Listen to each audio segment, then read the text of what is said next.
A messenger crosses a courtyard fast, too fast, the kind of pace that means bad news before a word is spoken. Marcus Aurelius reads the report twice. Avidius Cassius, one of his own generals, a man he trusted with an army, has declared himself emperor. Somewhere east of Rome, soldiers who used to answer to Marcus now answer to Cassius. This isn't a rumor to manage. This is a man with legions and a claim and a head start. Everyone around Marcus expects the same thing. Execute the family, burn the reputation, make an example so brutal that no one else considers it. That's what power does when it's betrayed. Marcus doesn't do any of it. Not yet. First, how does a man who could destroy everyone responsible and would be justified in doing it end up doing the opposite? The answer isn't some superhuman calm he was born with. It's a method. 5 rules, used by 3 different Stoics in 3 completely different kinds of crisis. A slave with no power at all, a writer in a court where anger got people killed, and an emperor holding the one excuse that would let him get away with anything. Only a fraction of people ever actually learn to use them. We're going to take all 5. Rule 1, the event never touches you. Your judgment does. Start somewhere unglamorous. A household in Rome, decades before Marcus is even born. A boy named Epictetus is not free. He belongs to someone else, a secretary in Nero's court named Epaphroditus. And every day, every order, every decision about his own body is made by another man. If control is the thing you're missing, Epictetus has none. Not what he eats, not where he goes, not on a bad day, whether his leg gets broken by a master in a temper. Later writers said as much, one of the stories told about him, the kind that gets passed down more for what it teaches than for what's provable. And this is the man who ends up teaching, for the rest of his life, that almost nothing outside you can actually touch you. Not because it's a nice idea, because he tested it against the worst version of his own life and it held. His argument goes like this: an event happens. Someone insults you. Someone betrays you. Someone breaks something of yours, physically or otherwise. That event on its own has no power. It's just a thing that occurred. What actually hurts, what actually decides whether you spend the next hour furious or the next year bitter, is the judgment you immediately attach to it. This is unbearable. This is unfair. This means something about me. Epictetus couldn't control his master. He could control whether he handed his master the rest of his day too. Here's where it lands for you. Someone cuts you off in traffic. That's the event. 3 seconds. Over. What ruins the next 20 minutes isn't the car. It's the sentence you wrote in your head about it. They think they're better than everyone else. People have no respect anymore. That sentence is yours. Nobody else wrote it. Nobody else can take it back either, except you. That matters, because a sentence you wrote can be rewritten. A car that's already gone can't. Call it Rule 1, then. The foundation the other 4 sit on. The event and your judgment about it are 2 separate things. They just arrive so close together, they feel like one. They're not. And that gap between them, that's exactly where Rule 2 lives. Rule 2, there's a gap before the reaction, and that gap is yours. Epictetus didn't just diagnose the problem. He left an instruction for catching it in time, close to this, in his own words. When an impression hits you, don't accept it immediately. Wait. Test it. Ask what it actually is before you decide what it means. An impression, in his language, is just the raw hit.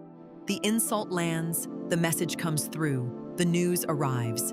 Before you've reacted at all, there's a moment where that impression is sitting there, unclaimed, waiting for you to either buy it or check it first. Most people don't know that moment exists.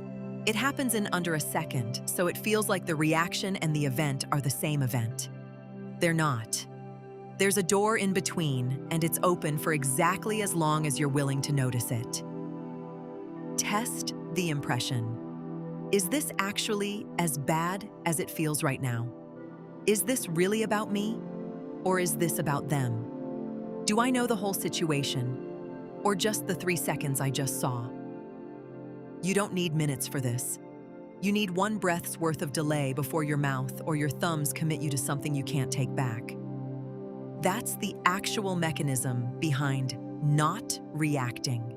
Never about feeling nothing. About catching the impression at the door, instead of letting it walk straight through and make the decision for you. But knowing the gap exists and using it under real pressure are different skills.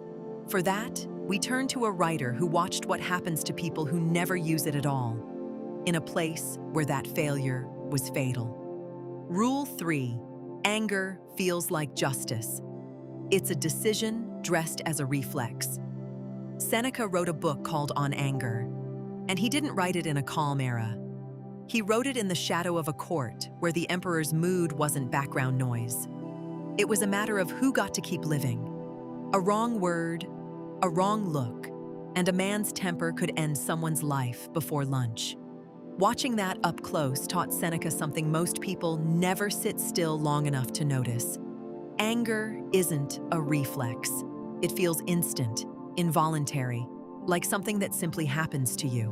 But underneath it is always a judgment you agreed to. I have been wronged. This should not have happened. Someone needs to pay. Take away the judgment, and the anger has nothing left to stand on. And that matters more than it sounds like it should. Because a reflex can't be questioned, it just happens. But a judgment can be. The moment you see anger as something you agreed to, you get a say in it, before it turns into something said or done that can't be walked back. That doesn't mean the wrong didn't happen. It means the fury on top of it is something you supplied. Seneca's evidence was everywhere around him. Men in total power, answerable to no one, who still ended up doing things they regretted the moment their anger cooled. If anger made people better decision makers, the most powerful man in Rome should have been the wisest. He wasn't. He was just the most dangerous, because nothing stopped his temper from becoming policy. That's the warning underneath the whole book. Anger doesn't feel like a choice. It feels like justice arriving on schedule. But it's built the same way every other reaction is: an impression, then a judgment, then the feeling that follows the judgment, not the other way around. Which means it can be caught the same way, not by pretending you're not angry, by noticing the sentence underneath the anger, "This shouldn't have happened, they had no right," and asking whether that sentence is actually true or just the first thing your mind reached for. Most people never check. They just act on whatever the anger already decided for them. Rule 4. What you resist runs you. What you use, you command. Back to Marcus, years before Cassius. Not a crisis this time, a habit of mind he kept training in the pages of his own journal, written for no one but himself. His argument: a well-trained mind doesn't need ideal conditions to function. It takes whatever's actually in front of it, an obstacle, an insult, a setback, and adapts to that specific situation instead of demanding a different one. He compares it to fire. Throw wet wood on a small flame and it might go out. Throw it on a large, established fire, and the fire absorbs it, burns through it, comes out bigger. Same wood. Completely different outcome, because of the size and shape of what it landed on. Most people meet an obstacle and spend all their energy wishing it weren't there. This shouldn't be happening. Why me? This isn't fair. That energy doesn't remove the obstacle. It just adds resistance on top of it.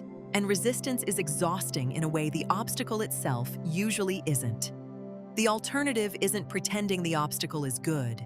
It's treating it as material, something to be used, worked with, converted, instead of something to be resented. And the reason that shift matters: resentment keeps you stuck facing backward. at something that already happened and can't unhappen. Using the obstacle points you forward at the one part of the situation you still get to decide. This is what turns a reaction into a resource. The insult becomes information about the other person. The setback becomes the next problem to actually solve. The betrayal, and here's where this stops being theory, becomes something you get to decide what to do with, instead of something that decides what you become. Which is exactly the test that was waiting for Marcus, whether he'd trained for it or not. Rule 5. Their behavior is information about them. Your reaction is a choice about you. Back to the courtyard. Back to the report in Marcus's hands. Cassius wasn't a stranger. He was a general. Marcus had trusted with real command, real legions, real distance from Rome, the kind of trust that makes betrayal personal, not just political. And now that trust had an army pointed the wrong direction. Every reasonable argument said, retaliate. Cassius's family, his allies, anyone who'd benefited from his rise, all of them were reachable. All of them were, by the standards of the era, fair targets. Nobody would have questioned it. That was the expected shape of the story. Betrayal, then vengeance. In that order, every time. Marcus didn't take the shape everyone expected. By the accounts that survive, his first response wasn't rage. It was closer to grief. For a friendship that had turned into this, for a man he might have reasoned with if it hadn't gone this far. He's said to have wished aloud that he could have had the chance to forgive Cassius in person, rather than see the whole thing end the way it was heading. When it did end, Cassius killed by his own officers before Marcus ever reached him. Marcus, by those same accounts, didn't extend the punishment to the people around him. Cassius's family was spared. The retaliation everyone expected simply didn't happen. Rule 1 through Rule 4 stacked under the highest stakes a Roman emperor could face. The betrayal was the event. It happened. It was real. Nothing about the philosophy pretends otherwise. What Marcus controlled was the judgment stacked on top of it. Whether this was a wound to be avenged at any cost, or a piece of information about a man who had made a catastrophic choice, he caught the impression at the door. He didn't let the anger write the policy. He used the obstacle instead of being used by it. And the reason it matters for you has nothing to do with running an empire.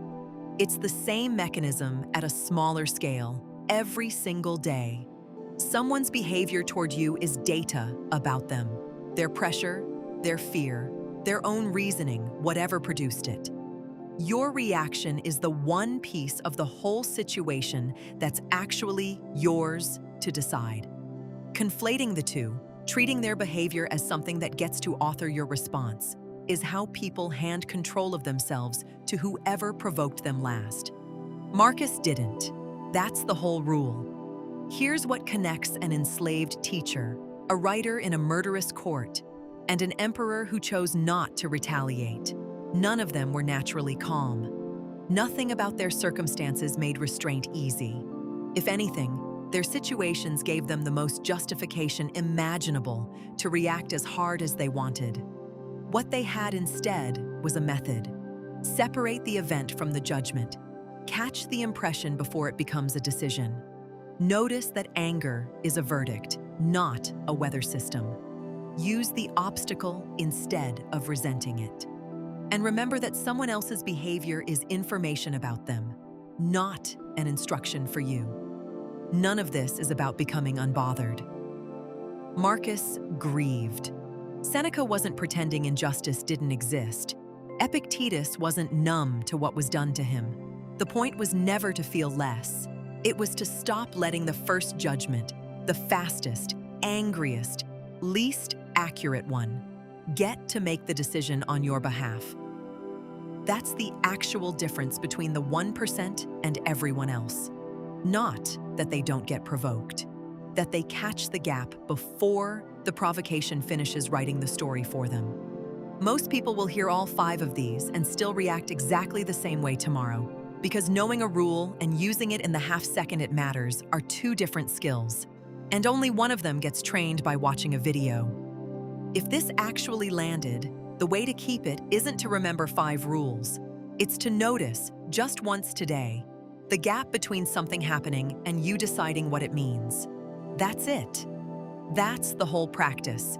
If you want more of this, the same principles, different situations, tested against real stakes instead of theory. That's what this channel is for. Like the video if it was useful. Drop a comment with which rule you're going to actually try first, and subscribe if you want the next one.